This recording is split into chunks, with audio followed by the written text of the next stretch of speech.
Me share nyumre no siane fakasia na sefi Asante Mantam. Mantam no share nim se vaccine no ene efa edi kan abedu o man Ghana mu no mantam ni mu nko ano opepemie no metra 2 million ena ebekọ ho se ne ebeye o manfo wo sa Asante Mantam no so wode bebo won hu ban efi COVID-19 coronavirus yade ne ho.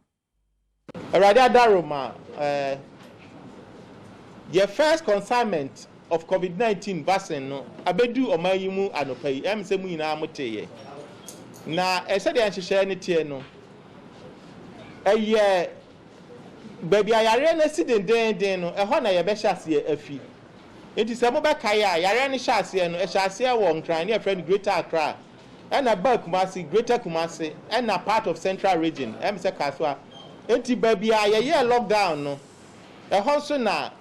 yɛde vaccination no hyase enti Kumasi ha no baby a yɛle lockdown bia no yɛbɛhyase ho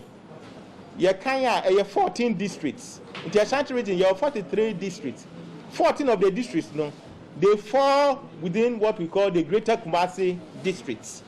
enti ɛhɔ ɛne yɛde vaccination no yɛbɛhyase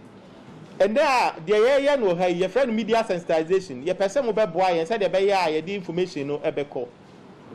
na said the ehyehyɛ no etie ewo ha ni na edi kan no aban na hyehyɛ ne se enipa titiri bi na ye be di kan de vaccine na mo enti obroni friend frontline health workers private and public omo ya djuma hospitals na yi a omo na yare no epie omo pa na omo na yedon be hyase afi yefi ho a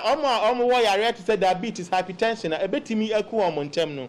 omo so ye be ma omo na ya ma ye mpanyimfo omo na omo hwe man so ma ye friend executives yefi ho a ye be ma obi a wadi emfie aduesia eko empanyimfo na your security agencies no ye de be ma omo enti omo ne so far no omo na ye from target group a ye de ma omo under the first phase second phase no media for kan ho teacher for kan ho school for kan ho em say minister for information e de amade daw enti ne efi na yes, media sensitization as abohu daru. Ye daru boni say da your friend 2nd of March. Say president ebeye yi. Ebe bia no amayen. Amaya hyase e de vaccine no ama say nipa ya yabobo mu din. Vaccine na ba bedu o man mu. Na the woman say Ghana Health Service na dey ma yatete ensem bebre ankrofo kan e social media efa vaccine no ho no kwara wo mu ni se enye we ni vaccine na Ghana edi kan a ye di be ye adwuma